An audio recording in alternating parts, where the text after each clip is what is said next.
अस्सलामु अलैकुम वरहमतुल्लाहि वबरकातुहू। अल्हम्दुलिल्लाहि रब्बिल आलमीन। अल्लाहुम्मा सल्लि अला मुहम्मद व अला आलि मुहम्मद। सीरतुन नबी सल्लल्लाहु अलैहि वसल्लम की क्लास नंबर 48 के साथ आज हम आपके सामने हाजिर हैं और ग़ज़वा फ़तह मक्का हम कंटिन्यू कर रहे हैं। आज उसका पार्ट 6 के ऊपर जा रहे हैं। इससे पहले जो मामलात थे फ़तह मक्का के हवाले से, लश्कर कशी के हवाले से और वहाँ पे अज़ान के हवाले से, बुतों को तोड़ने के हवाले से, तस्वीर के हवाले से और कुछ लोगों के मुसलमान होने के हवाले से, नबी इस्लाम के आम माफ़ी का ऐलान करने के हवाले से, वो सब हम पिछली इक़सात के अंदर बयान कर चुके। आज आप स्लाइड के ऊपर देख रहे होंगे सबसे पहला पॉइंट हुदूदुल्लाह और सिफारिश। इसके ऊपर अभी सबसे पहले जाएंगे, लेकिन इससे पहले जो करेंटली इस वक्त हमारे यहाँ पूरी दुनिया के अंदर एक क्रिसमस गुज़रा और उसके साथ साथ अभी आगे न्यू ईयर भी आ रहा है, तो उसके हवाले से हमें थोड़ी सी बात करनी है। सीरत के हवाले से ही कोशिश करेंगे उसके हवाले से कुछ रोशनी डालें।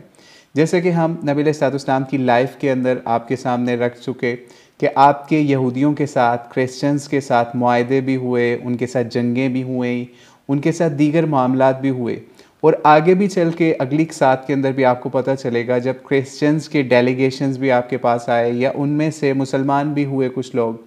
तो वो सब चीज़ें आपके सामने आएंगी। लेकिन आपको कहीं पे भी सीरतुन नबी सल्लल्लाहु अलैहि वसल्लम में एक दफ़ा भी ऐसा पहलू नज़र नहीं आएगा कि कहीं पे नबी अलैहिस्सलाम ने हज़रत ईसा अलैहिस्सलाम की पैदाइश मनाने के हवाले से कोई मामला किया हो, या फिर हज़रत ईसा के अलावा अपनी पैदाइश मनाने के हवाले से कोई मामला किया हो, या फिर यानी अपनी डेट ऑफ बर्थ या किसी भी नबी की डेट ऑफ बर्थ की सेलिब्रेशन के हवाले से कुछ किया हो, या फिर कोई ईद इस हवाले से मनाई हो जिस तरह से हमारे क्रिश्चियंस लोग पूरी दुनिया के अंदर 25 दिसंबर के हवाले से मनाते हैं। तो इसलिए हमें इसके ऊपर ये सोचना है कि जब नबी अलैहिस्सलाम की लाइफ हम पढ़ रहे हैं और हमारे सामने कुरान पाक का ये उसूल अल्लाह ताला ने दिया या हमारे ऊपर ये ऑर्डर दिया, अतीउल्लाह व अतीउर रसूल वला तुब्तिलू अमालकुम, कि हमें अल्लाह और उसके रसूल की अताअत करनी है और अपने अमाल को ज़ाया होने से बचाना है, क्योंकि अगर हमने अल्लाह की और उसके रसूल की अताअत ना की तो हमारे अमाल ज़ाया भी हो सकते हैं। तो इसीलिए हमें देखना ये है, हम दुनिया के किसी भी कोने के अंदर हैं, हमें हद्दुल इम्कान ये कोशिश करनी है कि हम क्रिश्चियंस के, ज्यूज़ के या किसी भी गैर कौम के त्योहारों के अंदर शरीक ना हो, चाहे वो न्यू ईयर की शक्ल में हो, चाहे वो क्रिसमस की शक्ल में हो, या और इस तरह की कोई भी दिवाली हो या कोई भी हिंदुओं का, क्रिश्चियंस का, सिखों का त्यौहार हो। जैसे कि नबी अलैहिस्सलाम की एक बड़ी वाज़ेह हदीस है अबू दाऊद के अंदर, आपने फरमाया मन तशब्बह बिक़ौमिन फ़हुवा मिनहुम, जिसका मानी या मफ़हूम ये है कि जिसने किसी कौम की मुशाबहत इख्तियार की वो इन्हीं में से हुआ। यानी इससे उलमा ने ये मकसद मतलब लोगों को समझाया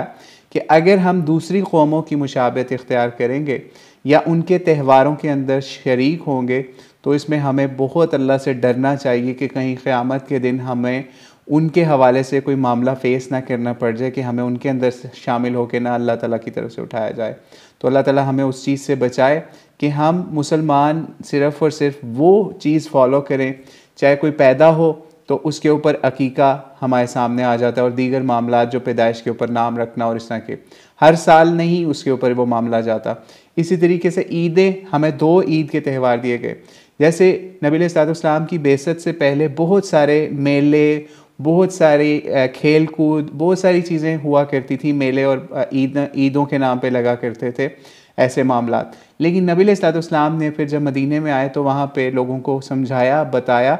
और बाकायदा इसका ऑर्डर दिया कि अल्लाह ताला ने आपके लिए सिर्फ 2 ईदें वो मुकर्रर की हैं। बल्कि इस हवाले से एक और आपको रवायत सुनाते चलें यहाँ पे कि नबी अलैहिस्सलाम के एक सहाबी आपके पास आए और उन्होंने आपसे कहा कि मैंने एक मन्नत मांगी थी, या मैंने एक ये सोचा था कि मैं बवाना के मुकाम, एक मुकाम था वहाँ पे, उन्होंने कहा कि मैंने मन्नत मांगी थी, मेरा कुछ काम हो गया तो मैं वहाँ पे अल्लाह के रास्ते में नहर करूँगा या कुर्बानी करूँगा या ऊँट कुर्बान करूँगा, तो मैं वहाँ पे कर लूँ। तो नबी अलैहिस्सलाम ने उनको बुलाया और उनसे पूछा कि क्या वहाँ पे किसी और कौम की, या फिर समझ लीजिए उसका मफ़हूम हदीस का ये है कि नबी अलैहिस्सलाम ने उनसे कुछ क्वेश्चनिंग की उस सहाबी से, क्या वहाँ पे कोई ईद या मेला किसी ज़माना जाहिलियत का तो नहीं होता रहा, यानी उस मुकाम के ऊपर। ठीक है, उन्होंने कहा नहीं। जब कुछ और क्वेश्चनिंग भी की इस हवाले से, कोई वहाँ पे बुत तो नहीं था, कोई जहालत वाला काम तो नहीं होता था। जब ये सब चीज़ें होंगी तो फिर नबी अलैहिस्सलाम ने इस चीज़ की उस सहाबी को इजाज़त दी कि वहाँ पे क़ुरबानी कर लें। अब आप खुद सोचिए कि अगर हम क्रिश्चियंस के पीछे लग के उनकी ईद सेलिब्रेट करने लग जाएं, ठीक है, जैसे क्रिसमस गुजरा या ईस्टर आगे आता है किसी वक्त पे, या फिर हम उन्हीं की, इस वक्त आप पूरी दुनिया के चर्चेज़ में जाएं, वहाँ पे आपको क्रिसमस और न्यू ईयर दोनों कंबाइन करके सेलिब्रेशंस उसकी नज़र आ रही होंगी पूरी दुनिया के अंदर, चर्चेज़ के अंदर, ठीक है। तो अगर हम ये काम करेंगे तो आप खुद सोचिए कि क्या क्रिश्चियंस इस ईद के ऊपर, क्या उनकी जहालत, क्या उनकी ख़राबियों के मामलात हैं कि वो हज़रत ईसा अलैहिस्सलाम को अल्लाह का बेटा कहते हैं। और कुछ क्रिश्चियंस ऐसे भी हैं कि वो हज़रत ईसा अलैहिस्सलाम को खुदा तक बना के बैठे हुए हैं। जब ऐसे मामलात हों जो इस्लाम के टोटली ख़िलाफ़ हों, नबी अलैहिस्सलाम इन चीज़ों से मना करके गए हों कि हमें काफिरों की नक्काली नहीं करनी है, उनके पीछे पीछे नहीं चलना, तो हमें इस चीज़ से बचने की ज़रूरत है कि कहीं हम उनकी तरह गुमराही वाली साइड पे ना चले जाएं। जैसे सूरह फातिहा के अंदर भी हमें मग़दूबी अलैहिम के अंदर अक्सर यही बताया जाता है उलमा की तरफ से कि ये वही लोगों का रास्ता है कि हमें उससे बचना है जो यहूद व नसारा ने दीन के अंदर अपनी मर्जियाँ की। यानी हज़रत ईसा अलैहिस्सलाम ने उनको नहीं सिखाया था कि आपने मेरे नाम के ऊपर क्रिसमस सेलिब्रेट करना है, उन्होंने किया। अब अगर हम भी उनके नाम के ऊपर क्रिसमस, न्यू ईयर और इस तरह की कोई भी चीज़ सेलिब्रेशंस करते हैं, या अब हम उसको एक और नई मलमा साजी कर देते हैं कि भाई ये तो दुनियावी अब त्यौहार बन गया है। अगर ये दुनियावी त्यौहार होता तो क्रिसमस और बर्थडे ऑफ जीसस कभी भी चर्चेस के अंदर या फिर आप इन क्रिश्चियंस के यहाँ ना देख रहे होते, ठीक है। तो इसलिए जब उनके यहाँ ये चीज़ उनके मज़हब का एक अक़ीदा बन चुका है मनाना और उसके ऊपर चलना, तो हमें उससे बचने की ज़रूरत है। अल्लाह ताला हमें उससे बचाए। और अब आगे चलते हैं आज के मेन टॉपिक के ऊपर, ग़ज़वा फ़तह मक्का के ऊपर, कि हुदूदुल्लाह और सिफारिश आप स्लाइड पे देख रहे होंगे। ग़ज़वा फ़तह मक्का, जब फ़तह मक्का हो गया मुकम्मल, ये फ़तह हो गई, तो एक बहुत अजीब व गरीब फ़ैसला जो है वो आया सामने कि एक बड़े कबीले की या बड़ी औरत ने, जिसका बड़ा रुतबा उस इलाके के अंदर या मक्के वालों के नज़दीक था, तो उसने चोरी की, उसके ऊपर चोरी का इल्ज़ाम भी साबित हो गया। जब उसके ऊपर चोरी का इल्ज़ाम साबित हो गया और ये सबको पता था अब इसके हाथ काटा जाएगा क्योंकि इसने चोरी की है, तो उसके ऊपर सज़ा का अमल दरामद अभी होना था। तो कुफ़ार मक्का जो कि अभी अभी नए नए मुसलमान भी हुए थे और उनके अंदर ऐसे कम ईमान वाले भी लोग थे और फिर ऐसे लोग भी थे उनकी तरबियत की भी अभी बहुत सख्त ज़रूरत थी, तो उन्होंने ये मिल के सोचा कि हम नबी अलैहिस्सलाम से सिफारिश करते हैं इस मामले के अंदर कि इसके हाथ जो है वो ना काटे जाएं। तो उन्होंने क्या फिर तरकीब सोची, वो नबी अलैहिस्सलाम से बहुत डर रहे थे क्योंकि नबी अलैहिस्सलाम का वहाँ पे ऑर्डर चलता था और कुरान और सुन्नत का ऑर्डर नबी अलैहिस्सलाम ने वहाँ पे कायम कर दिया मक्के के अंदर। तो ज़ाहिर बात है अब चोरी की सज़ा होगी। अब आप ये सोचिए कि अल्लाह की हुदूद के अंदर नबी अलैहिस्सलाम कोई तब्दीली, कोई नरमी नहीं कर सकते थे। यानी ये अल्लाह की हदों में से है कि कोई अगर करता है चोरी तो उसका हाथ कटेगा। तो हुआ ये कि उन्होंने ये सोचा कि नबी अलैहिस्सलाम के सबसे करीबी कौन है, तो ये पता चला कि क्योंकि हज़रत ज़ैद बिन हारसा के बेटे उसामा बिन ज़ैद जो नबी अलैहिस्सलाम की सवारी के ऊपर भी थे, जिस वक्त नबी अलैहिस्सलाम की मक्का में एंट्री हो रही है, खाने काबे के अंदर भी जब एंट्री हुई तो उस वक्त भी हज़रत बिलाल के अलावा ज़ैद बिन हारसा के बेटे उसामा बिन ज़ैद भी साथ थे। तो ये बहुत क्लोज थे और नबी अलैहिस्सलाम इनसे बहुत प्यार करते थे, बड़े यंग थे वैसे भी ये, और ये नबी अलैहिस्सलाम के मुँह बोले बेटे के भी आगे से बेटे थे, जिस रस्म को अल्लाह ताला ने कुरान पाक के ज़रिए ख़त्म किया, जिसको हम एक नशिस्त के अंदर बयान भी कर चुके। तो इन्होंने हज़रत उसामा बिन ज़ैद को इस चीज़ के लिए चूज़ किया और उनसे जाके सिफारिश की, जो भी जिस कबीले की औरत ने चोरी की थी, कि हम आपसे ये रिक्वेस्ट करते हैं कि इसकी सज़ा जो है वो ना इसको दी जाए इस हवाले से। यानी आप सोचिए, हालांकि नबी अलैहिस्सलाम चाहते तो इसको मौखर भी कर सकते थे, या जिस तरीके से बाकी लोगों को माफ़ किया मुख्तलिफ मामलात के ऊपर, इसको भी किसी हद तक किया जा सकता था। लेकिन अल्लाह की हुदूद का जहाँ पे आ जाए मामला, तो नबी अलैहिस्सलाम वहाँ पे किसी सिफारिश को कबूल नहीं कर सकते थे। खैर ज़ैद बिन हारसा नबी अलैहिस्सलाम के पास डरते डरते गए और नबी अलैहिस्सलाम से ये वाक़या बयान किया कि फ़ातिमा नाम की इस औरत ने चोरी किया। उसका नाम भी फ़ातिमा था। अरब दुनिया के अंदर ये नाम बड़ा मारूफ़ है और उस वक्त भी ये अक्सर औरतों का ये नाम रखे जाते थे फ़ातिमा के नाम से। जब भी फातिमा नाम ने की औरत ने चोरी की है तो इसके ऊपर हद होगी, तो आप इसमें कुछ नरमी या कोई मामला फरमाएं। नबी अलैहिस्सलाम ने जब उसामा बिन ज़ैद की ये बात सुनी तो नबी अलैहिस्सलाम को गुस्सा आ गया, आपके चेहरे का रंग मुतगैर हो गया, चेंज हो गया। आपका यही मामला होता था कि जब आप अलैहिस्सलाम को गुस्सा आता था तो आप खामोशी इख्तियार करते थे और आपके रंग जो है ना वो उसमें रेडिश आपका चेहरा हो जाता था या आपका कलर चेंज हो जाता था, ताकि अगले बंदे को पता चल जाता था कि नबी अलैहिस्सलाम गुस्से में आ गए। तो जब उन्होंने ये मामला देखा तो हज़रत उसामा बिन ज़ैद समझ गए कि नबी अलैहिस्सलाम गुस्से में आ गए हैं, और नबी अलैहिस्सलाम ने उनको समझाया भी इस हवाले से। तो हज़रत उसामा बिन ज़ैद ने फ़ौरी अल्लाह ताला से तौबा की उसी वक्त, और नबी अलैहिस्सलाम से कहा कि आप मेरे लिए तौबा अल्लाह ताला से मांगे, मेरे से बहुत बड़ी गलती होगी इस हवाले से। ठीक है, यानी उनको भी ये चीज़ नबी अलैहिस्सलाम ने जब उनकी तालीम की, उनको तरबियत की, तो उनको पता चल गया कि अल्लाह की हदों के अंदर किसी की सिफारिश जो है वो नहीं चल सकती। तो जब ये मामला हुआ कि उन्होंने नबी अलैहिस्सलाम से तौबा के लिए भी दरख्वास्त की और माफ़ी भी मांग ली, लेकिन नबी अलैहिस्सलाम इस मामले को एग्जाम्पल सेट करना चाहते थे इस हवाले से कि ये एक आम मामला नहीं है कि अल्लाह की हद है और उसके हवाले से ये मामला हो जाए। फिर आप अलैहिस्सलाम ने इस हवाले से उनको भी समझाने के बाद फिर सहाबा को जब ज़ोहर की नमाज़ पढ़ाई, ठीक है, दोपहर के बाद जब आपने ज़ोहर की नमाज़ या दोपहर के बाद का वाक़या था, तो नबी अलैहिस्सलाम ने सहाबा को इकट्ठा किया और एक ख़िताब किया। बहुत छोटा सा ख़िताब है और बड़ा डिसाइसिव ख़िताब है और बहुत ही दिल दहला देने वाला ख़िताब है। नबी अलैहिस्सलाम ने उनको कहा अल्लाह ताला की इसके शान के मुताबिक, यानी नबी अलैहिस्सलाम ने सबसे पहले अल्लाह ताला की तौफीक से उनकी हम्द बयान की, अल्हम्दुलिल्लाह रब्बिल आलमीन करके खुतबा जब स्टार्ट किया, तो उसके बाद नबी अलैहिस्सलाम ने अम्मा बात कह के खुतबा स्टार्ट किया कि तुम में से पहले लोग जो होते थे वो इसलिए हलाक कर दिए गए या हो गए कि जब इनमें से कोई उनका बड़ा या मोजिज़ शख्स चोरी कर लेता था ना, या कोई जुर्म कर लेता था, तो वो इसको छोड़ देते थे। लेकिन कोई कमज़ोर छोटे दर्जे का, छोटे कबीले का बंदा चोरी करता था तो उसके ऊपर फिर हद कायम कर दिया करते थे। और फिर कहा उस ज़ात की कसम जिसके हाथ में मोहम्मद की सल्लल्लाहु अलैहि वसल्लम की जान है। नबी अलैहिस्सलाम ने अपने आप को एग्जाम्पल के लिए पेश किया। क्या कहा कि अगर फातिमा बिनते मोहम्मद रज़ियल्लाहु तआला अन्हा भी चोरी कर ले या कर लेती तो मैं इनका भी हाथ काटने का ऑर्डर देता। ठीक है, इसके बाद नबी अलैहिस्सलाम ने, समझ लीजिए, ये ऑर्डर देना सबसे टॉप की औरत का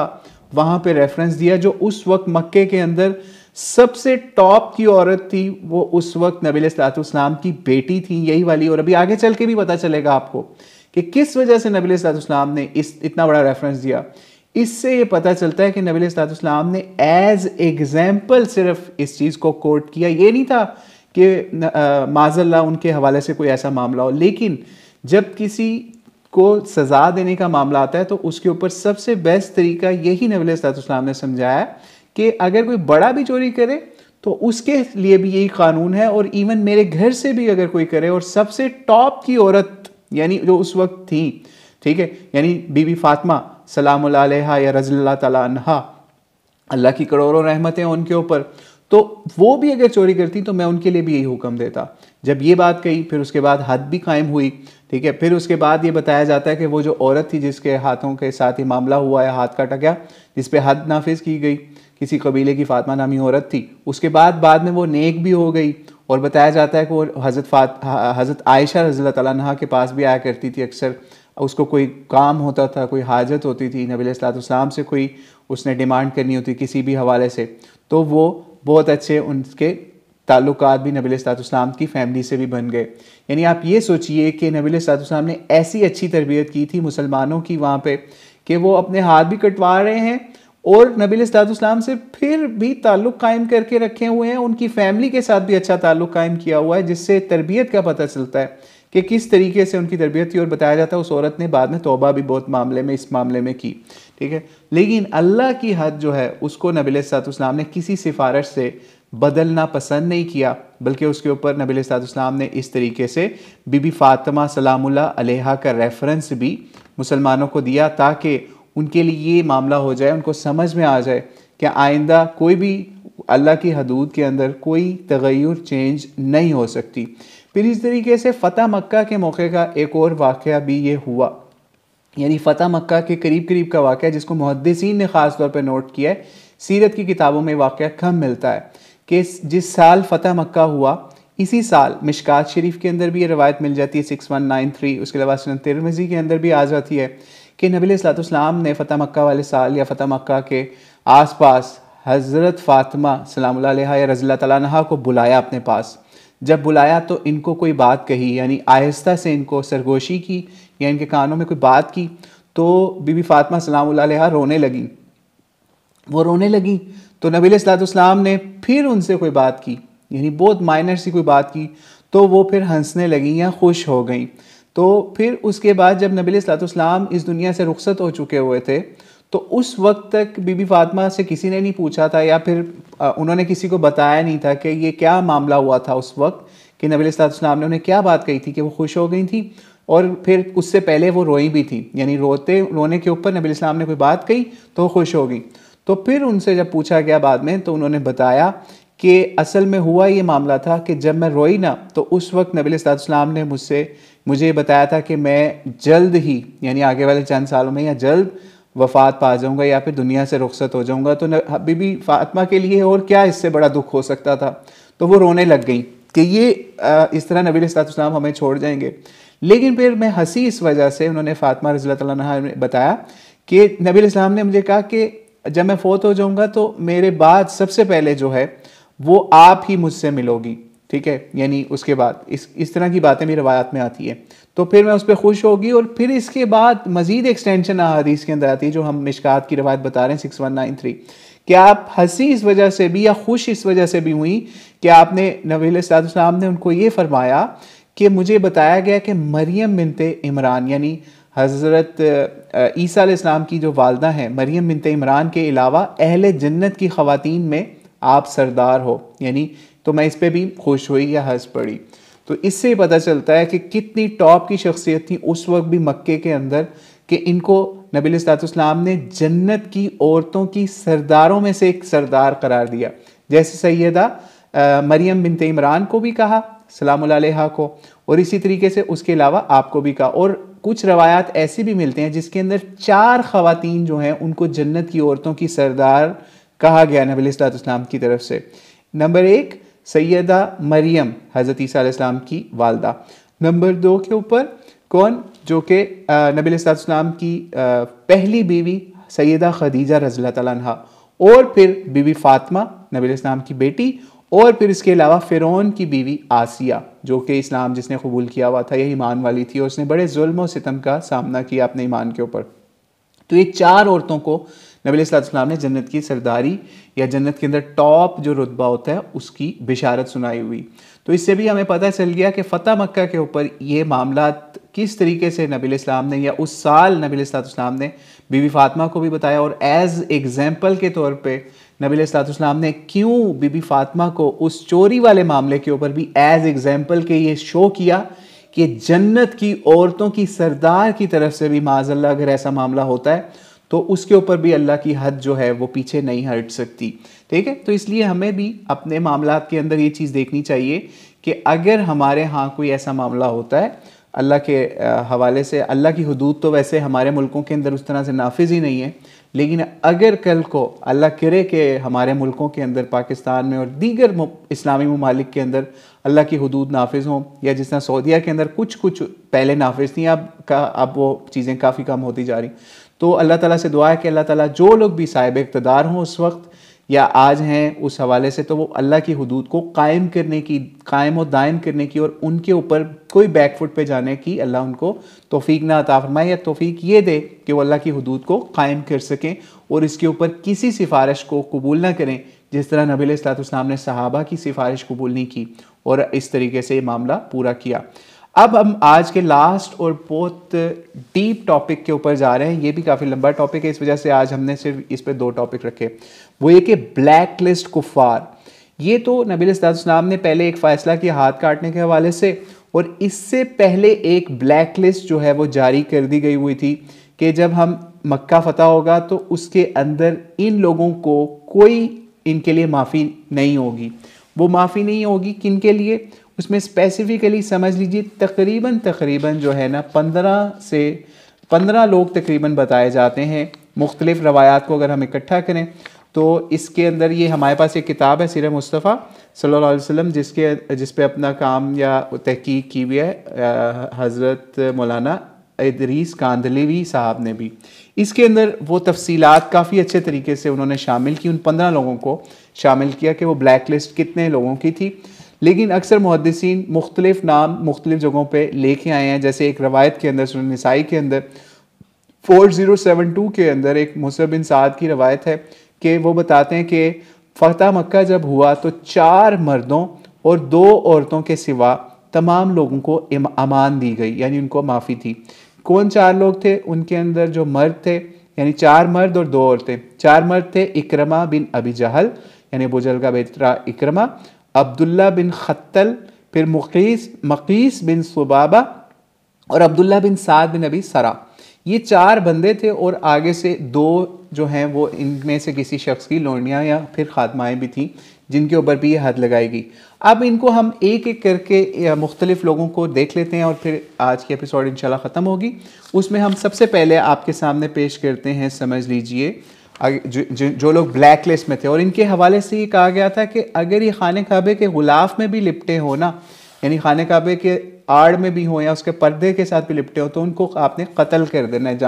जहाँ भी इनको पाएँ, ठीक है। तो इसलिए सबसे पहला जो कत्ल हुआ इस हवाले से वो था अब्दुल्ला बिन खत्तल का। अब्दुल्ला बिन खत्तल जो है इसका ये मामला हुआ, इसने क्या गुनाह किया था? ये पहले मुसलमान हो गया था। जब मुसलमान हो गया तो नबी सल्लल्लाहु अलैहि वसल्लम ने इसको एक जगह पर रवाना किया, यानी सदक़ात वगैरह इकट्ठा करने के लिए भेजा। तो इसने क्या किया कि वहाँ पे इसका एक ग़ुलाम भी था, ठीक है, ग़ुलाम था और एक अंसारी भी साथ था। जब ये मंजिल पे पहुँचे तो वहाँ पे ग़ुलाम को इसने कहा कि खाना तैयार करो। खाना उसने तैयार किया, ग़ुलाम लेकिन भूल गया और किसी मामले की वजह से सो गया। जब सो गया और बेदार हुआ, उठ गया, तो इब्ने क़त्ल ने जब उसको देखा और कहा खाना, उसने कहा अभी तो मैं सो गया था। तो उसने क्या किया, गुस्से में आके इस ग़ुलाम को कत्ल कर दिया था। एक ग़ुलाम को मारा था इसने, बस इसका एक कसूर ये था। बाद में फिर ख्याल आया कि इसने सोचा अब्दुल्ला बिन क़त्ल ने कि अगर नबी इस्लाम के पास मैं वापस गया तो मेरे साथ बहुत बुरा होगा, मेरे साथ तो बदला होगा इस चीज़ का, तो मुझे मार ही ना दें क़िसास के अंदर। तो इसने क्या किया, इसने इस्लाम ही छोड़ दिया और भाग के कुफारे मक्का के साथ मिल गया। यानी ये काफ़ी अर्सा पहले की बात है, ठीक है। तो फिर ये हुआ कि इसी वजह से नबी इस्लाम ने इसको भी कत्ल करने का हुक्म दिया था। आप ये सोचिए, इसने सिर्फ एक ग़ुलाम को कत्ल किया था। और आप सोचें कि आज अब अक्सर जो है वो लोग इस्लाम के ग़ुलामों वाले सिस्टम, जिसको इस्लाम ने पॉलिश किया, यानी ये पूरी दुनिया का सिस्टम था। अरब व अजम के अंदर ग़ुलामी का सिस्टम चलता था, क्योंकि उस वक्त काम करने के लिए यही लोग अवेलेबल हुआ करते थे।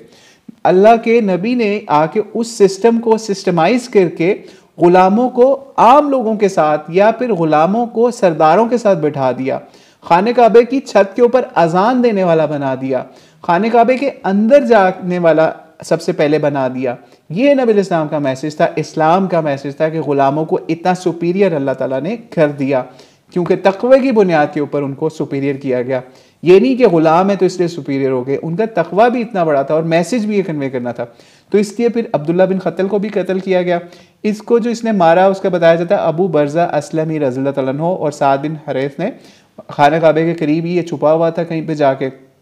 या उसके गुलाफ के साथ लिपटा हुआ था, और नबी इस्लाम से इनकी इजाज़त ली और इसको फिर वहाँ पे जाके इन्होंने हजर अस्वद के पास या मकाम इब्राहीम के करीब कहीं पे था ये, और इसको वहाँ पे कत्ल कर दिया गया, ठीक है। फिर दूसरा जो है क़ुरतना और क़ुरैबा, ये 2 इब्ने क़त्ल की लोंडियाँ थी या उसकी जो भी खादमाएँ थी, ये इनका काम ये था, ये 2 जो औरतें थीं, ठीक है, ये भी ये काम करती थी कि ये नबी इस्लाम के ख़िलाफ़ शेर व शायरी करती थी या गाने गाया करती थी। इस हवाले से नबी इस्लाम के ख़िलाफ़ गुस्ताखियाँ किया करती थी, और इवन ऐसी महफ़िलें लगाती थी कि जिसमें शराब वगैरह चलती थी, और वहाँ पे ये नबी इस्लाम के ख़िलाफ़, इस्लाम के ख़िलाफ़ अशार पढ़ती थी, गाने गाती थी। तो इनमें से जो है एक जो है उसके बारे में आता है कि उसको मार दिया गया, लेकिन जो एक थी उसने फिर अमन के लिए माफ़ी मांगी और उसने कहा कि मुझे माफ़ कर दिया जाए, तो फिर उसको माफ़ भी कर दिया गया और वो मुसलमान भी बाद में होगी। इससे भी पता चलता है कि जो भी ब्लैक लिस्ट थी उसके अंदर भी नबी इस्लाम ने बड़ी इस हवाले से नरमी का मुजाहरा किया कि अगर कोई आ गया और उसने इस्लाम कबूल किया या फिर अपनी पहले वाली जो मामला था उस पर शर्म और मलामत का इजहार किया अपने ऊपर, तो नबी इस्लाम ने उसको भी माफ़ कर दिया, ठीक है। अब इसके अलावा एक और औरत थी, वो सारा नाम की बताई जाती है, बनी मुतलिब से थी, तो किसी की बांदी थी। ये भी नबी इस्लाम के खिलाफ गुस्ताखियाँ करती थी, आपके खिलाफ शेर व शायरी करती थी। इसने भी, इसके हवाले से भी कुछ लोगों रवायतों के मुताबिक इसको कत्ल किया गया। ये चौथा नंबर है इसका ब्लैक लिस्ट के अंदर। तो ये इसको कुछ रवायतों के मुताबिक कत्ल कर दिया गया, कुछ के मुताबिक इसको छोड़ दिया गया, इसने इस्लाम भी बाद में कबूल कर लिया, ठीक है। फिर 5वें नंबर पे जो हम बंदा था, हुवैरस बिन उक़ीद। हुवैरस जो था, हुवैरस ये भी एक शायर था, ये भी नबी इस्लाम के ख़िलाफ़ शेर व शायरी किया करता था, और हज़रत अली के हवाले से बताया जाता है कि इन्होंने इसको कत्ल किया, ये भी ब्लैक लिस्ट में शामिल था। फिर मुक़ीस बिन सुबाबा, ठीक है, मुक़ीस बिन सुबाबा, ये उन 4 में भी शामिल था जो कि टॉप के ऊपर थे कत्ल करने के वाले से, यानी इकरमा, अब्दुल्ला बिन क़तल और मुक़ीस बिन सुबाबा और अब्दुल्ला बिन साद बिन अबी सरा, उसमें तीसरे नंबर पे था। तो इसके भी कत्ल करने का था। इसका ये मामला हुआ कि ये पहले मुसलमान हो गया था, ये बंदा भी फतह मक्का से काफ़ी अर्सा पहले मुसलमान हुआ था, लेकिन एक अंसारी को ने अब इसके भाई को कत्ल कर दिया था, ठीक है। यानी एक जंग के अंदर गलती में या कोलैटरल डैमेज के अंदर कहीं पे इसका एक भाई जो है मारा गया, मुक़ीस बिन सुबाबा का, तो वो कत्ल हो गया। तो इसने क्या किया कि ये नबी इस्लाम के पास दियत वगैरह के हवाले से पहुंचा। इसने क्या किया, इसने दियत भी ले ली, और उसके बाद अंसारी जिसने इसके भाई को कत्ल किया हुआ था उसको भी कत्ल कर दिया इसने, और ड्रामे के लिए इस्लाम भी कबूल किया हुआ था। और फिर ये मुर्तद होकर इस्लाम छोड़ के भाग गया, पैसा पूसा खा के या लेके, जो भी दियत का मामला था। तो ये फ़तह मक्का के दिन फिर इसके हवाले से भी बताया जाता है कि इसको भी नबी इस्लाम ने कत्ल करवा दिया। फिर इसी तरीके से अब्दुल्ला बिन साद बिन अबी सरा, ये भी एक ऐसा शख्स था जो कि समझ लीजिए कुरान पाक की आयात नबी इस्लाम से सुन के लिखा करता था या वही लिखा करता था, इसको कातिब वही भी कहा जाता है। लेकिन इसने क्या किया, ये भी मुर्तद हो गया, यानी ये भी ड्रामे के लिए इसने इस्लाम कबूल किया हुआ था इस हवाले से। और हज़रत उस्मान रज़ियल्लाहु के ये रज़ाई बाई भी बताए जाते हैं, यानी उनसे भी इनका ताल्लुक़ था। तो इन्होंने क्या किया, ये नबी इस्लाम के ख़िलाफ़ इन्होंने भी प्रोपेगेंडा शुरू किया और आपके ख़िलाफ़ काफ़ी गलत बातें मशहूर की, और मुर्तद भी होके भाग गया हुआ था मदीने से मक्के। तो इसके साथ फिर ये मामला हुआ, जब फ़तह मक्का हो गया तो हज़रत उस्मान रज़ियल्लाहु के पास जाके छुप गया या फिर उनके पास चला गया, और इसने फिर अपनी बैत के हवाले से, अपने इस्लाम के हवाले से गालिबन उनको यकीन दिलाया होगा। तो फिर इन्होंने क्या किया, हज़रत उस्मान ने इस शख्स को अमान दे के नबी इस्लाम के पास किसी तरीके से ले आए, हाजिर किया, और फरमाया कि इस तरीके से ये आपसे बैत लेना चाहता है, यानी दोबारा से अपने इस्लाम के हवाले से नबी इस्लाम के पास बैत लेना चाहता है। तो जब हज़रत उस्मान लेके आए इनको, और इसने बैत के हवाले से हज़रत उस्मान ने इसकी सिफारिश भी की, तो नबी इस्लाम ने इससे पहली दफ़ा ना कर दिया, यानी मुंह से कुछ नहीं बोला लेकिन आपने मुंह फेर लिया, ये समझ ले, ठीक है। तो नबी इस्लाम ने इनसे मुंह फेर लिया। तो फिर नबी इस्लाम से हज़रत उस्मान ने बार बार दरख्वास्त की, कुछ रवायात के मुताबिक 2 दफ़ा, कुछ के मुताबिक 3 दफ़ा। जब तीसरी दफ़ा दरख्वास्त की ना, तो फिर नबी इस्लाम ने इसका इस्लाम या इसकी बैत जो है उसको कबूल कर लिया। अब यहाँ पे भी ये समझ लीजिए कि नबी इस्लाम ने इसको भी फौरी ऑर्डर नहीं किया कत्ल कर दो फौरी, हालांकि ये उस टॉप लिस्ट के अंदर चौथा बंदा ये था, अब्दुल्ला बिन साद बिन अबी सरा। लेकिन हज़रत उस्मान क्योंकि इनकी प्रोटेक्शन के हवाले से और इनकी गवाही के हवाले से या इनके इस्लाम के हवाले से, इनको सपोर्ट के हवाले से बचाना चाहते थे, ताकि ये शो करें कि ये अब इस्लाम कबूल इसने सही वाला किया है, पहले जो मामला था वो उस पर इसको माफ़ी मिल जाए किसी तरीके से। तो फिर नबी इस्लाम ने इसको माफ़ कर दिया। और यहाँ पे एक मामला ये भी हुआ, जब ये इस्लाम कबूल करके चला गया तो फिर नबी इस्लाम ने अपने सहाबा से, या जो अंसार उस वक्त पास थे, उनसे नबी इस्लाम ने कहा कि तुम लोगों में कोई समझदार शख्स ऐसा ना था कि जब मैंने अब्दुल्ला बिन साद बिन अबी सरा की बैत से हाथ रोका हुआ था या रोक लिया तो कोई इसको कत्ल कर देता। तो सहाबा ने या अंसार ने ये बात कही कि आपने हमें आंखों से इशारा क्यों ना किया, हम तो आपके इशारे के मुंतज़िर थे, किसी तरीके आप आंखों से भी इशारा कर दें या किसी तरीके से इशारा करें, हम उसको मार दें। लेकिन नबी सल्लल्लाहु ने उस वक्त बहुत बड़ी बात कही जो कि सिर्फ नबी के अखलाक को ही ज़ेब देती है, और हम लोगों को उससे सीखना है कि हमें अपनी आंखों की भी ख़यानतों, अपनी आंखों के भी इशारों से ऐसा कोई काम नहीं करना जो कि किसी के ऊपर ये आए मामला। जैसे आप अक्सर जगहों पे बैठे होते हैं, लोग आंखों से इशारे कर रहे होते हैं, दूसरा बंदा देख के समझ जाता है कि यार ये कोई बात हमारे ख़िलाफ़ या कोई यार मामला कर रहा होगा कोई गलत काम के हवाले से। तो नबी इस्लाम ने कहा ये नबियों को या नबी को ज़ेब नहीं देता कि अपनी आँख से इशारा करे इस हवाले से, ठीक है। तो फिर नबी इस्लाम ने खैर सहाबा को इस हवाले से ये भी समझ लीजिए, क्योंकि ऑर्डर था सहाबा, लेकिन सहाबा नबी इस्लाम के ऑर्डर के इंतज़ार में थे, क्योंकि पहले भी कई लोगों को, ऐसे लोगों को माफ़ किया गया इस हवाले से जिनको नबी इस्लाम ने माफ़ी दी या नबी इस्लाम ने ऑर्डर नहीं के हवाले से इम्यूनिटी दे दी, तो फिर उनको बख्श दिया गया, इस हवाले से उनकी जान बख्शी कर दी गई। लेकिन अब्दुल्ला बिन साद बिन नबी सरा के हवाले से आप ये सोचिए कि ये मामला फिर सही साबित हुआ, यानी उनको कत्ल ना करवाने के हवाले से बाद में भी वो बंदा ठीक साबित इस तरीके से हुआ कि नबी इस्लाम के बाद भी वो बड़े अच्छे तरीके से उसने इस्लाम प्रैक्टिस भी किया, नमाज़ें भी पढ़ा करता था और भी मामला करता था। हज़रत उस्मान के दौर के अंदर भी कई जगहों पे जो है इसने कामयाबी का भी इजहार किया, यानी फ़तह के हवाले से अफ्रीका की फ़तह जो है, अफ्रीका का बहुत बड़ा माल गनीमत इन्हीं के हाथों समझ लीजिए फ़तह होके आया, जो कि मुसलमानों को उससे बहुत बड़ा फ़ायदा हुआ। इतना बड़ा फ़ायदा हुआ था कि कई रवायात के मुताबिक 3,000 जो है ना दिरहम या दिनार, 3,000 दिनार एक एक बंदे के हिस्से में आए। इतना बड़ा ये अब्दुल्ला बिन साद बिन नबी सरा ने फ़तह का मामला किया अफ्रीका वाली साइड से। फिर इसी तरीके से इतना अच्छा ये मुसलमानों में भी कुछ रवायतों के मुताबिक साबित हुआ, अब्दुल्ला बिन साद बिन नबी सरा जिसको नबी इस्लाम ने माफ़ किया, कि वो या जिसको हज़रत उस्मान ने बचा लिया, यानी नबी इस्लाम के पास इस हवाले से उसकी बैत कबूल करने के हवाले से, कि हज़रत अली और हज़रत मुआविया रज़ियल्लाहु ताला अन्हुमा के जब मसाइल हुए, आपस में जंगें हुई नबी इस्लाम के बाद, या तो फिर उस ज़माने के अंदर भी ये उन जंगों के अंदर भी इन्होंने शिरकत नहीं की या कोई फितना फसाद के हवाले से ये नहीं इनका मामला ये हुआ। और बल्कि ये इनके हवाले से इनकी जो वफ़ात थी उसके हवाले से एक अजीब वाक़या भी बताया जाता है कि इन्होंने जो है वज़ू किया, नमाज़ पढ़ाई या पढ़ाई और फिर सलाम फेरने के बाद इन्होंने समझ लीजिए इनकी रूह परवाज़ कर गई, यानी नमाज के बाद इनकी रूह परवाज़ कर गई। बड़ी अच्छी उम्दा हालत के अंदर इनका ये मामला हुआ, ठीक है। तो फिर इसके हवाले से हमने सोचा कि आपको ये भी बताएं कि अगर किसी को नबी इस्लाम ने माफ़ भी किया तो उसने फिर उस माफ़ी का हक़ भी अदा कर दिया, जैसे अब्दुल्ला बिन साद बिन नबी सरा ने बड़े अच्छे तरीके से कोशिश की कि वो ज़िंदगी गुजारे।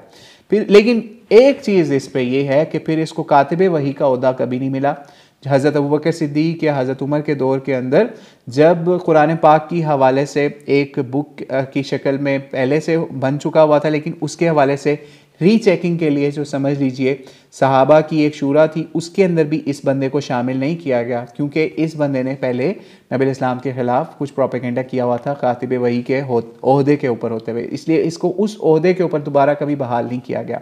फिर इसके हवाले से आगे चलते हैं। इक्रमा बिन अबी जहल, यानी अबू जहल का जो बेटा था इक्रमा, जो भी ब्लैक लिस्ट के अंदर शामिल था, ये इसने क्या मामला हुआ कि फ़तह मक्का के अंदर इसने कुछ हिस्सा भी यानी कुछ कत्लो खून के अंदर भी नबी इस्लाम की आर्मी के ख़िलाफ़ भी इसने कुछ काम किए, लेकिन ये भाग गया वहाँ से। इसको पता था मैं ब्लैक लिस्ट में हूँ, तो ये भाग के यमन चला गया। जब ये यमन चला गया ना, तो वहाँ पे इसका एक मामला पेश आया, कश्ती के अंदर था, जारी बात है, तो साहिल पे पहुँचे, कश्ती पे सवार होकर कश्ती चल रही थी, तो तेज़ हवाओं के अंदर कश्ती फंस गई, ठीक है। तो जब तेज़ हवाओं के अंदर कश्ती फंस गई ना, तो वहाँ पे इक्रमा जो है ना, इसने लात और उज़्ज़ा को मदद के लिए पुकारा, जो इनके बड़े बुत थे या बड़े बुजुर्ग बनाए हुए थे बुतों के, तो इन्होंने लात उज़्ज़ा को पुकारना शुरू किया। तो कश्ती वालों ने उस वक्त कहा, जो कश्ती के ऑनर थे या फिर जो उसमें ज़्यादा लोग बैठे हुए थे, कुफ़ार थे, उन्होंने कहा इस वक्त लात और उज़्ज़ा कोई काम नहीं आएंगे, इस वक्त खालिस अल्लाह को पुकारो, खुदा को पुकारो। तो इक्रमा ने कहा खुदा की कसम, अगर दरिया में कोई चीज़ खुदा के सिवा काम नहीं आ सकती, या समुंदर में कोई दरिया में कोई चीज़ अल्लाह के सिवा काम नहीं आ सकती, तो खुश्की में भी सिवाय खुदा के कोई चीज़ काम नहीं आ सकती। इसी वक्त अल्लाह ताला से इन्होंने अहद किया कि कहा, ए अल्लाह, मैं तुझसे अहद करता हूँ कि अगर तूने मुझे इस परेशानी से निजात बख्श दी, तो मैं नबी अलैहिस्सलाम की खिदमत में हाजिर होकर अपना हाथ इनके हाथ में दे दूँगा और यकीनन उनको मैं बड़ा मेहरबान और दरगुजर करने वाला पाऊँगा। इस तरह के अल्फाज इन्होंने अल्लाह ताला से अहद कर लिया, क्योंकि इनके सामने कुफ़ार की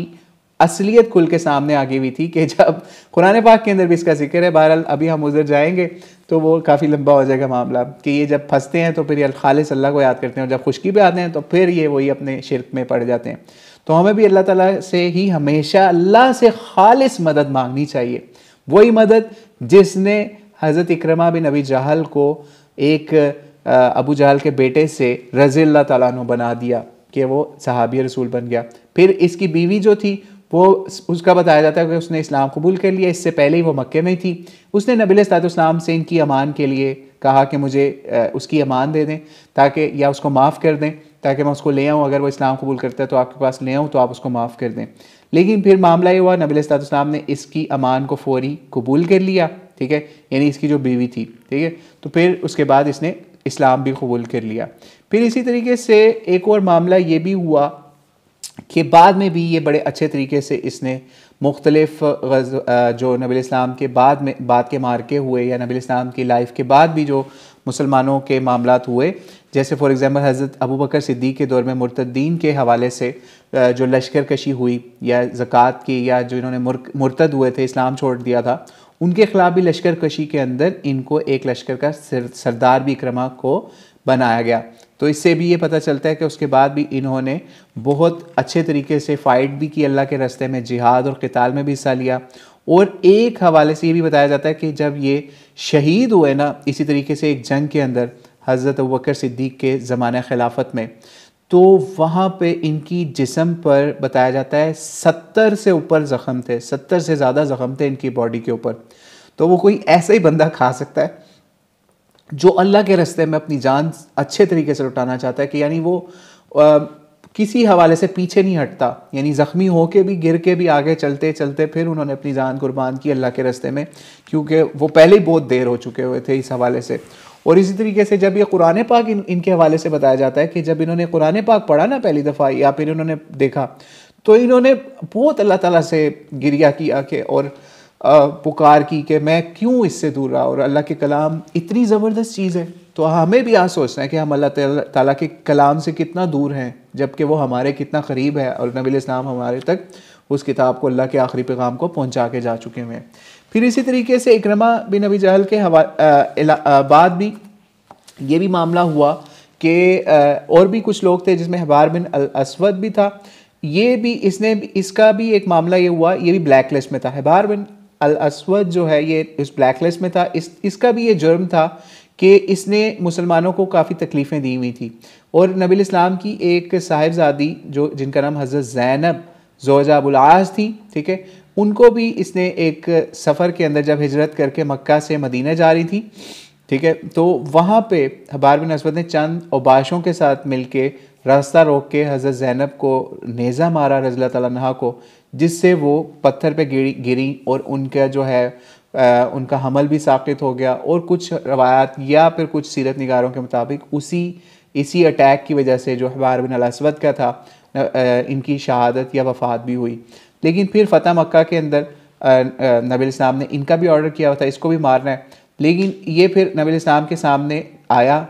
फ़तह मक्का के बाद और खड़ा हो गया आपके सामने और पूछा कि ये कौन है। बताया गया हाँ हबार बिन अल असवद है। तो नबी इस्लाम ने हाज़रीन में से एक शख्स ने मारने के लिए, समझ लीजिए हबार इसकी तरफ उठ के कत्ल करने के लगा, तो आपने इशारा फरमाया कि बैठ जाओ। फिर इनसे पूछा कि क्या मामला है, तो उसने अर्ज़ किया कि सलाम हो आपके ऊपर, ठीक है। फिर इस हवाले से फिर नबी इस्लाम ने भी कुछ कलाम किया इनसे, तो इसके हवाले से ये भी बताया जाता है कि गालिबन इसको छोड़ दिया गया, इसको माफ़ कर दिया गया। इससे भी नबी इस्लाम का ये हमारे सामने ये उसवा हसना सामने आता है कि कितने बड़े बड़े जराइम करने वालों को भी अल्लाह के नबी ने इस्लाम कबूल करने के हवाले से समझ लीजिए माफ़ कर दिया। अपनी पर्सनल ग्रज को, अपनी फैमिली के पर्सनल ग्रज को अपने सामने नहीं लेके आए, लेकिन सबसे टॉप के ऊपर इस्लाम को या उनकी सिद्के दिल से माफ़ी करने या माफ़ी मांगने के हवाले से उसके ऊपर नबी इस्लाम ने उस पर एतबार किया। इसी तरीके से वहशी जो है, जो हज़रत सैयदना हमज़ा रज़ियल्लाहु ताला अन्हु का कातिल था, उसके हवाले से भी ये मामला है कि वो भाग गया ताइफ वाली साइड पे, ठीक है। लेकिन बाद में फिर उसने नबी इस्लाम से बाद में माफ़ी भी मांगी और फिर नबी इस्लाम ने उसको माफ़ भी कर दिया इस हवाले से, क्योंकि उसने इस्लाम भी कबूल कर लिया बाद में, काफ़ी अर्से बाद, यानी फ़तह मक्का के भी काफ़ी कुछ अर्सा बाद उसने कबूल किया था, लेकिन बताया जाता है ये भी ब्लैक लिस्ट में शामिल था। फिर इसी तरीके से काब बिन ज़ुहैर, अच्छा काब बिन ज़ुहैर जो है इसका भी नाम उसमें शामिल था उसी लिस्ट के अंदर। ये भी शायर था, यानी शायर था, नबी इस्लाम के ख़िलाफ़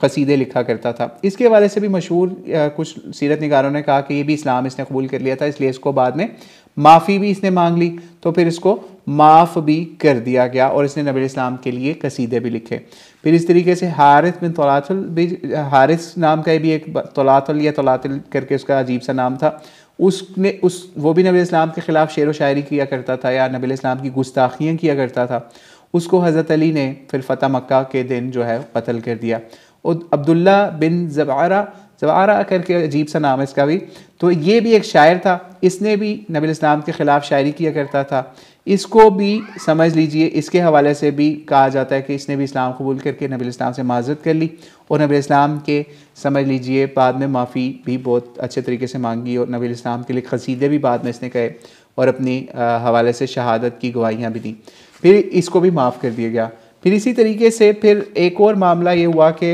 हुबैरा बिन अबी वहाब मखज़ूमी, इसके हवाले से भी कहा जाता है कि ये भी नबी इस्लाम के ख़िलाफ़ शेर व शायरी किया करता था या फिर आपके ख़िलाफ़ बातें गलत किया करता था। तो इसको भी फिर कत्ल करने का ऑर्डर था, लेकिन ये भाग के नजरान वाली साइड पे भाग निकला और वहाँ पे कुफर की हालत में भी इसकी मौत हुई। इसी तरीके से एक आखिरी नाम समझ लीजिए, ऑलमोस्ट लास्ट नेम है, जो कि हिंद का है, जिसको हमारे अक्सर इंडिया पाकिस्तान में हिंदा कहा जाता है। हिंद जो है अबू सुफियान की बीवी, वही हिंद जिसने सैयदना हमज़ा रज़ियल्लाहु ताला अन्हु के कत्ल के हवाले से मामला किया, या फिर उनका जो है जिगर जो है वो चीर के चबाने की कोशिश की, ठीक है। तो उसको भी इस हवाले से यही ऑर्डर था कि इसको भी कोई माफ़ी नहीं होगी, लेकिन इसने भी फिर इस्लाम भी कबूल किया और नबी इस्लाम के इस मक्के में आने के बाद इसने अपने सारे बुतों को भी तोड़ दिया और कहा कि खुदा की कसम तुम्हारी वजह से, यानी बुतों को कहा कि तुम्हारी वजह से हम ये धोखे में थे। तो ये तकरीबन 15 लोग थे जिनमें से नबी इस्लाम ने बहुत ज़्यादा लोगों को माफ़ कर दिया और उनकी माफ़ियाँ कबूल भी की, और बाद में फिर इन लोगों ने इस्लाम की खिदमत के अंदर भी अपना किरदार अदा किया मुख्तलिफ़ औक़ात के अंदर। और कुछ सहाबा ने बाद में इनको मुख्तलिफ़ ओहदों के ऊपर भी, अगर उन्होंने देखा कि इनका इस्लाम अच्छा है तो इनको फिर कुछ ओहदों के ऊपर या ज़िम्मेदारियों के ऊपर भी फ़ाइज़ किया, जैसे कि एक बंदा अब्दुल्ला बिन साद बिन अबी सरा के हवाले से भी हमने बताया, या फिर इकरमा के हवाले से भी हमने बता दिया। तो ये लिस्ट थी 15 लोगों की जो हमने आज आपके सामने पेश की, जो ब्लैक लिस्ट में थे, और इसमें बड़ी तादाद उन लोगों की थी जो मुर्तद हुए हुए थे या फिर नबी इस्लाम के ख़िलाफ़ गुस्ताखी किया करते थे, शेर व शायरी किया करते थे, जिनको आपने कत्ल का ऑर्डर दिया हुआ था, या और मुसलमानों को जिन्होंने नुकसान पहुँचाया हुआ था, किसी ने एक ग़ुलाम को मारा हुआ था और मुर्तद भी हुआ हुआ था। तो इनके हवाले से ये मामला फिर नबी इस्लाम ने किया। इससे हमें चीज़ समझने की ज़रूरत है कि कुछ गुनाह ऐसे हैं उसके ऊपर सिर्फ नबी इस्लाम ख़ुद अगर हो तो वो माफ़ कर सकती हैं, सर्कमस्टांसेस के हवाले से उनको माफ़ी मिल सकती है, वगरना उनके लिए कोई माफ़ी नहीं है। जैसे कोई नबी इस्लाम के ख़िलाफ़ कोई गुस्ताखी करता है या मीडिया कैंपेन्स करता है नबी इस्लाम के ख़िलाफ़, क्योंकि उस वक्त का मीडिया शेर व शायरी थी जिसके ज़रिए से वो कैंपेनिंग नबी इस्लाम के ख़िलाफ़ या इस्लाम के ख़िलाफ़ किया करते थे। तो इसमें किसी किस्म की माफ़ी इस्लाम के अंदर मुख्तलिफ़ फ़ुक़हा ने यही लिखी है कि उनके लिए माफ़ी नहीं है जो नबी इस्लाम की गुस्ताखी करे। यही वजह है कि आज भी पाकिस्तान में, दुनिया के मुख्तलिफ़ ममालिक के अंदर, जब भी कोई नबी इस्लाम की गुस्ताखी का मामला करता है तो मुसलमानों की कोशिश होती है कि उसके ऊपर, उसके हवाले से उसको पार या उसको मार दिया जाए किसी तरीके से। तो ये उसी उसवा का नतीजा है, या इसी फ़तह मक्का के ऊपर मामलात का नतीजा है। लेकिन इसमें अगर फ़ुक़हा की तरफ से कोई ऐसा शख्स हो जिससे गलती से ऐसा काम हो गया हो या कोई ऐसा मामला हो गया हो, तो फिर जजेस को इस चीज़ का इख्तियार एक ख़ास लिमिट में दिया जाता है फ़ुक़हा की तरफ से कि वो मामले की अच्छे तरीके से जांच पड़ताल करके तो फिर इसके ऊपर अपने फ़ैसले सुनाएं, जैसे कि मुख्तलिफ़ मामलात में हुआ। और यहाँ पे एक और चीज़ आपको वेरी लास्ट कह के ख़त्म करें कि पाकिस्तान के अंदर एक कानून है 295C, जिसके अंदर किसी भी नबी की, यानी सिर्फ नबी अलैहिस्सलाम की नहीं, जितने भी अम्बिया गुजरे हैं उन सब की बशमूल नबी अलैहिस्सलाम, अगर उनकी कोई तौहीन करे या उनके बारे में कोई नाज़ेबा अल्फाज इस्तेमाल करे, गुस्ताखी करे,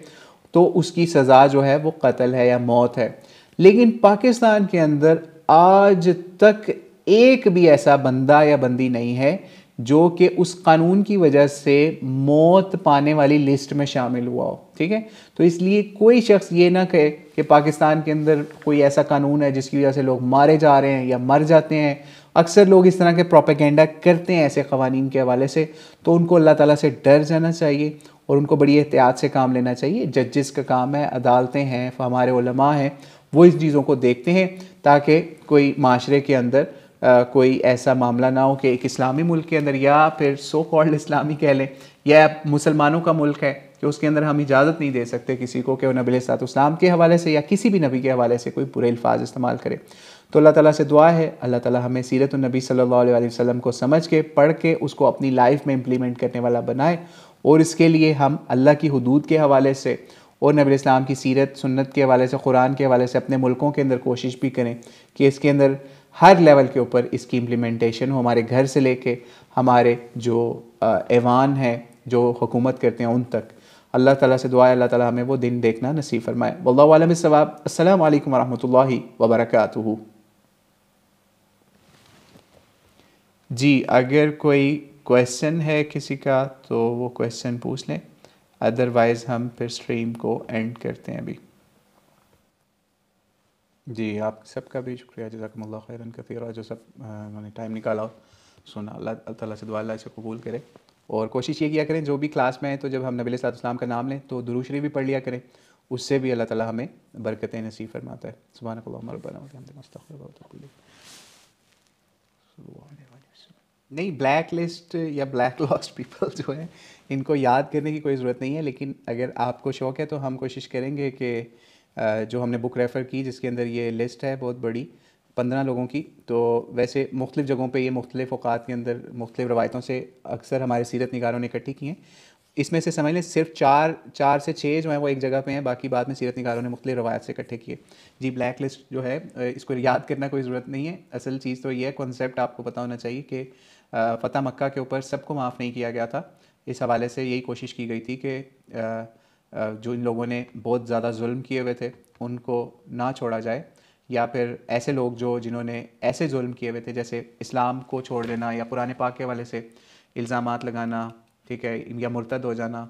या नबी इस्लाम की गुस्ताखियाँ करना, उनके लिए माफ़ी नहीं थी इस हवाले से। लेकिन उनमें से भी कुछ लोगों को नबी इस्लाम ने फिर जब देखा उन्होंने सच्ची तौबा की है तो उनको फिर देखते हुए नबी इस्लाम ने माफ़ किया।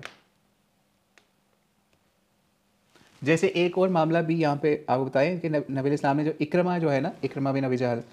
बिन अबी जहल ने जब फ़तह मक्का हो रहा था ना, जब मुसलमानों की फ़ौजें जा रही थी, तो वहाँ पे एक इसने क्या किया, इसने एक मुसलमान को भी कत्ल किया था उस दौरान भी, ठीक है। जब इसने उस वहाँ पे भी कत्ल किया ना किसी को, तो इसके हवाले से ये बात आई, मशहूर है कि नबी सल्लल्लाहु अलैहि वसल्लम ने उस वक्त कहा था कि कातिल और मकतूल दोनों जन्नत में। तो ये सीरत निगारों ने कुछ ने लिखा है, तो कि कातिल और मकतूल दोनों ही जन्नत में हैं, यानी इसके हवाले से नबी सल्लल्लाहु अलैहि वसल्लम ने पेशीन गोई कर दी थी कि ये बाद में इस्लाम कबूल करेगा और ये जन्नत में चला जाएगा, ठीक है। और फिर इसी तरीके से उम्मे सलमा रज़ियल्लाहु तआला अन्हा ने एक ख्वाब भी जो है वो उसकी ताबीर भी फरमाई थी कि वो ताबीर क्या फरमाई थी, एक इक्रमा का एक ख्वाब भी था कि नबी इस्लाम ने एक बार फरमाया कि, यानी नबी इस्लाम का ख्वाब था कि मैंने ख्वाब में देखा कि अबू जहल के लिए एक जन्नत का खोशा देखा, यानी जन्नत का एक फल देखा अबू जहल के हवाले से। तो जब इक्रमा मुसलमान हुए ना, तो फिर उम्मे सलमा रज़ियल्लाहु तआला अन्हा ने फरमाया कि इस ख्वाब की ये ताबीर है, यानी क्या ताबीर थी कि उनका बेटा यानी अबू जहल जो कि इस्लाम का बहुत बड़ा दुश्मन था, उसका बेटा भी दुश्मन था, लेकिन वो इस्लाम उसने कबूल कर लिया। इससे भी पता चलता है कि ख्वाबों के अंदर जो चीज़ें होती हैं उसमें कुछ साइंस अल्लाह ताला की तरफ से ऐसे दिखाए जाते हैं जो कि कई दफ़ा बाद में सच हो जाते हैं, या फिर उनकी कोई ताबीर हमें बाद में नज़र भी आ जाती है, जैसे इक्रमा ने बाद में इस्लाम भी कबूल कर लिया। What is the book that you said that there are names of black list people? जी, ये बुक जो है सीरत मुस्तफ़ा सल्लल्लाहु अलैहि वसल्लम है, सीरत मुस्तफ़ा। तो ये हम इसकी तस्वीर और वो लिस्ट भी इंशाल्लाह इसमें ग्रुप के अंदर शेयर कर देंगे। आप लोग ग्रुप में हैं इंशाल्लाह, उसमें आप उसको देख सकते हैं अच्छे तरीके से।